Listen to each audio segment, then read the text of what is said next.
Haka jinkali we tai halor ka Shillong Medical College ka balade banshna Mawbah TB Hospital da uba Adelbert nongrum uba George Lingdo ba daw MLA ka than uba Mohendro Rapsang halor ka teka phang menteri ba pe ka teka kam u James Sangma ulaong ba nakadaw ka jingkim ka jaka ba ka jingrit kasurok ban poisha ka teka jaka Mawbah Ynkynriah no sha New Shillong Township banshna ya ka Shillong Medical College haka jaka bala ara ka sarkar ka badon sanpau akar.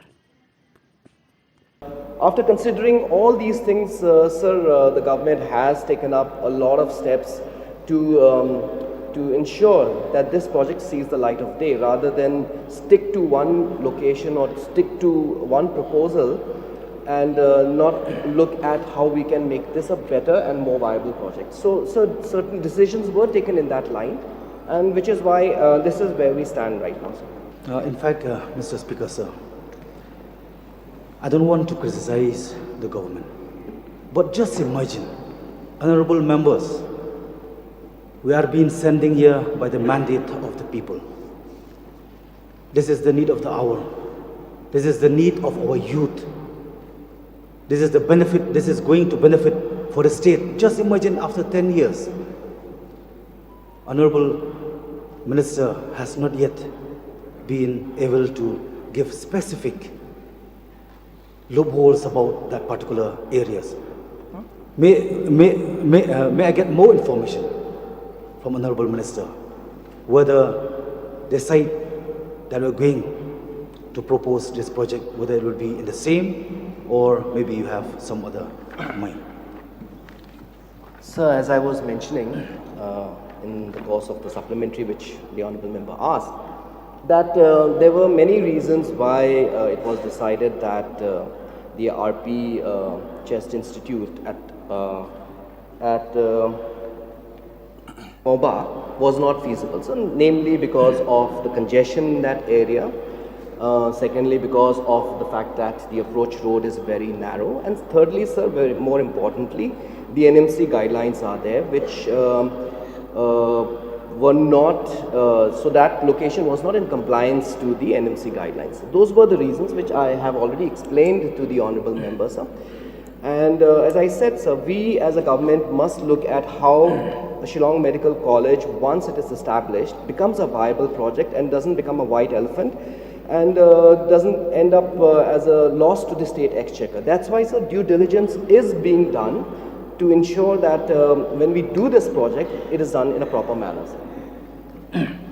No, I'm very concerned, sir, about this subject. This is a very vital subject. 50 years we had been passing through since the time of inception for state. It is really embarrassed for the state. That's why myself I did not take part in the celebration of 50th anniversary. Why? Just imagine on the 1st August 2022, this year only, it came out in national paper that around 8,000 seat shortfall around the country. So this is the matter that we need to take serious. So may I know from Honorable Minister, have you already have a plan about the new site of this project? Yes, sir.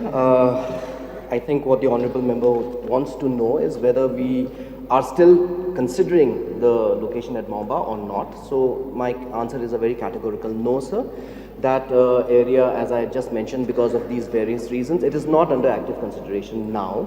We are looking for an alternative site, and I would like to inform the Honourable Member and also the other members of this august House that the Honourable Chief Minister has been kind to provide us an alternative plot of land which is to the tune of 50 acres, and we are looking at this bigger plot of land so that it can also include not just the hostel facilities but a 100-bedded hospital or maybe bigger than that, along with the medical college to go along with that project. So it becomes a more comprehensive and holistic project. So that is being taken into consideration, and we are moving forwards in that line. We have, cancelled the PPP which was there earlier with the earlier concessionaire, and we are looking at now, engaging with new parties which can give us a better deal.